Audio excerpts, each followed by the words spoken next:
बिस्मिल्लाहिर्रहमानिर्रहीम। अस्सलामुअलैकुम। आज का हमारा जो टॉपिक है वो हमने कमेंट सेक्शन में से किसी ने कमेंट किया था और ये क्वेश्चन किया था कि क्रिमिनल जो ट्रायल होता है, क्रिमिनल जो केस होता है, उसके क्या स्टेप्स होते हैं, कहाँ से उसका आगाज़ होता है और कहाँ पर उसका अंजाम होता है। तो इसके बारे में आज बात करेंगे कि क्रिमिनल जो केस है उसकी डिफरेंट स्टेजेस। सबसे पहले जब बंदा खुदा ना करे कि आप कभी क्रिमिनल केस आप पर कोई कर दे या आप किसी पर करें, अल्लाह करे कि आप सब खुश रहें, खुशहाल रहें और हमेशा हंसते मुस्कुराते रहें। बिलफर्ज अगर कभी वास्ता पड़ जाए कि ट्रायल की सूरत हाल है, कोई क्रिमिनल केस बन गया है, कोई एफआईआर दर्ज करवानी पड़ गई है, तो उसमें फिर क्या क्या प्रोसीजर होगा, कितना टाइम लगेगा, क्या क्या स्टेजेस होती हैं, इस पर इंशाल्लाह भी बात करते हैं।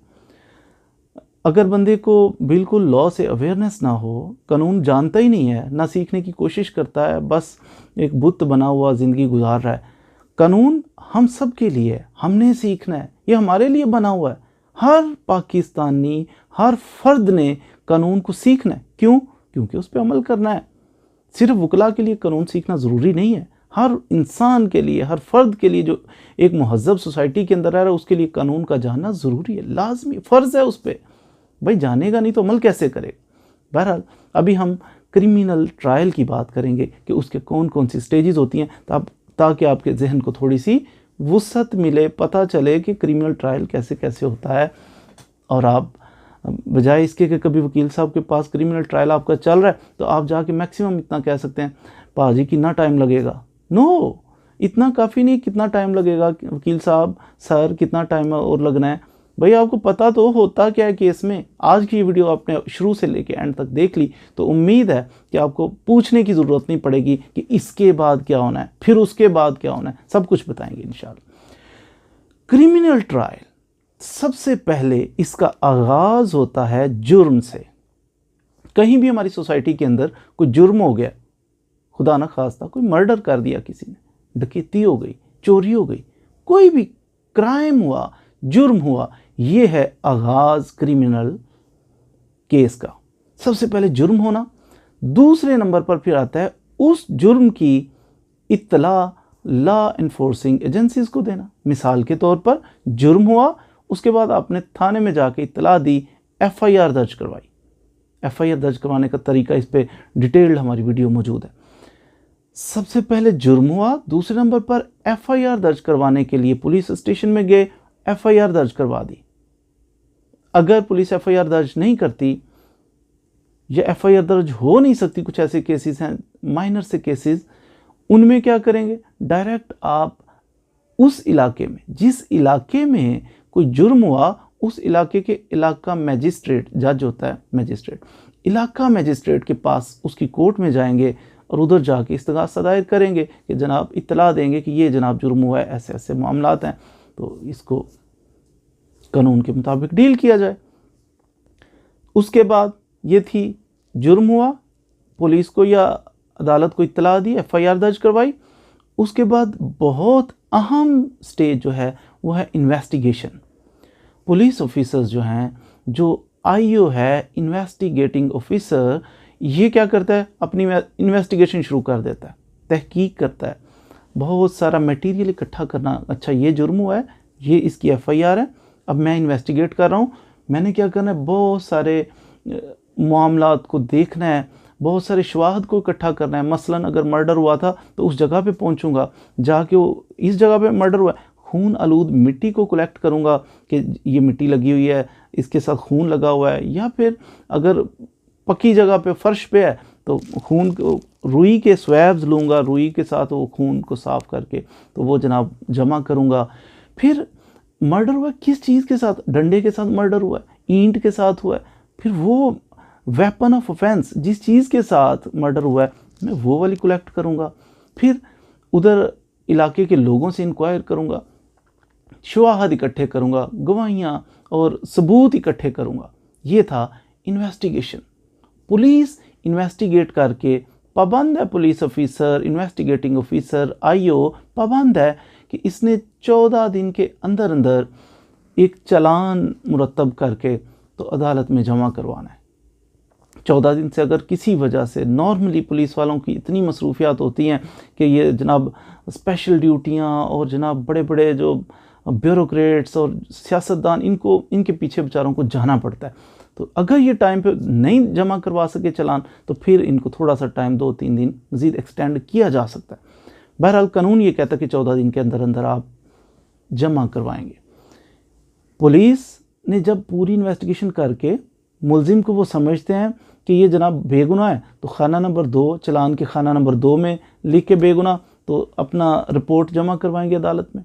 अगर समझते हैं कि जनाब गुनहगार है, तो फिर भी अपनी वो सारी जितनी भी इनकी इन्वेस्टिगेशन है वो मुकम्मल करके तो वो कोर्ट के अंदर रिपोर्ट जमा करवाएंगे।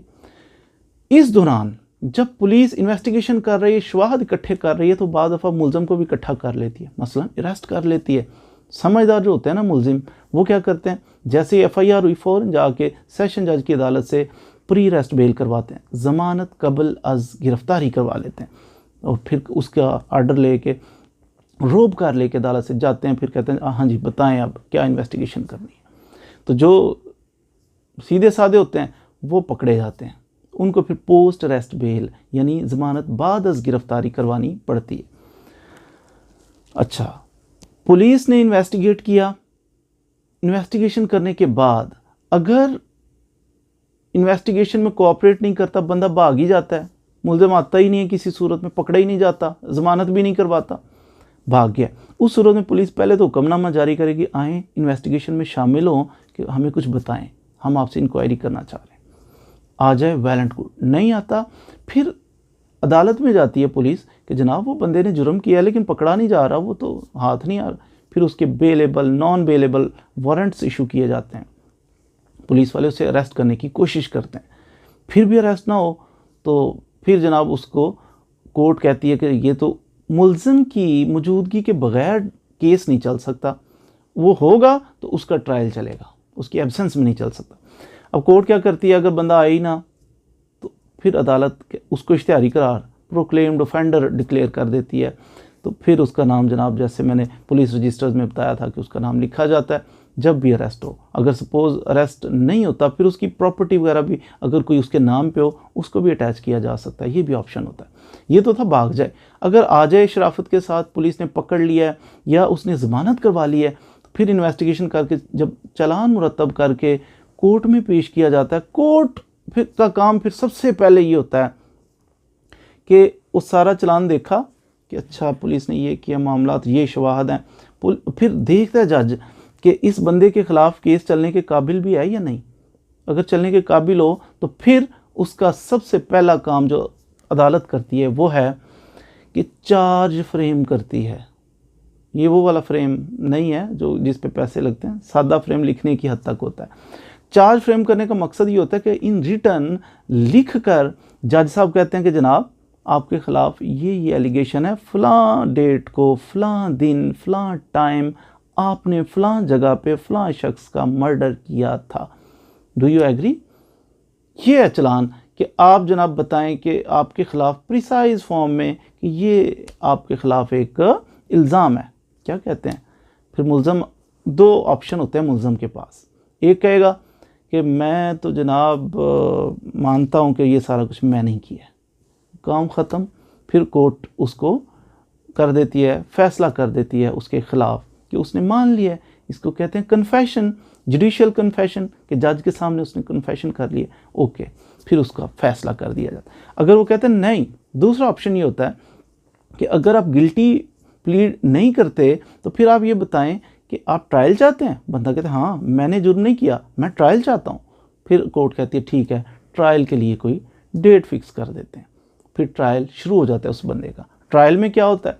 ट्रायल में ये होता है कि सबसे पहले एविडेंस होती है, प्रोसिक्यूशन की एविडेंस, जिन्होंने इल्ज़ाम लगाया है अदालत उनको कहती है आ जाओ आप लेके आओ अपने गवाह, कि कौन कौन से आपके पास गवाहान। वो फिर अपने गवाह लेके आते हैं, अदालत के अंदर पेश करते हैं। उनके गवाहान अदालत के अंदर अपने बयानात कलम बंद करवाते हैं कि जनाब मैंने ये देखा, मैंने वो देखा, ऐसे मारा वैसे मारा, यहाँ पे गोली लगी, और जो भी, इसको कहते हैं examination in chief. Chief examination हो गया, यानी अपना बयान उसने दिया। फिर मुलजिम के जो वकील साहब हैं वो करते हैं इस पे जरा करते हैं, वो क्रॉस एग्जामिनेशन करते हैं, सवालात उल्टे सीधे करके वो पूछते हैं कि अच्छा आप बताएं कि आपने उस वक्त उधर कर क्या रहे थे, कैसे आ गए आप, वो आप इधर खड़े थे या उधर खड़े थे, वो बैठा था उठा था, कपड़े किस कलर के थे, वगैरह वगैरह, जिससे कंफ्यूज हो के आमतौर पे झूठे जो गवाह होते हैं वो पकड़े जाते हैं, तो वो उल्टी सीधी बातें करते हैं जो कि मिलती नहीं है। वो फिर मुकदमे का जज साहब के सामने आ जाती है बात कि ये बंदा तो उधर मौजूद ही नहीं था, ये बात ऐसी कर रहा है जिससे पता चल रहा है कि ये बंदा उधर मौजूद नहीं था। मुख्तलिफ़ किस्म के जो भी गवाहान हैं, डॉक्टर है, आई विटनेस है, या कोई इन्वेस्टिगेशन ऑफिसर भी जिसने तहकीक की है, तफ्तीश की है, वो भी सबको पेश किया जाता है। सब के ऊपर फिर मुल्ज़म का वकील जीरा करता है कि जनाब अच्छा ये बताएं वो बताएं। जीरा हो गई, एविडेंस हो गई। एविडेंस के बाद मुल्ज़म का भी एक बयान होता है, अदालत के अंदर मुल्ज़म का बयान होता है, जो भी वो स्टेटमेंट अपनी देता है कि why this case against you, ये केस आपके ख़िलाफ़ क्यों है भाई बताओ ना।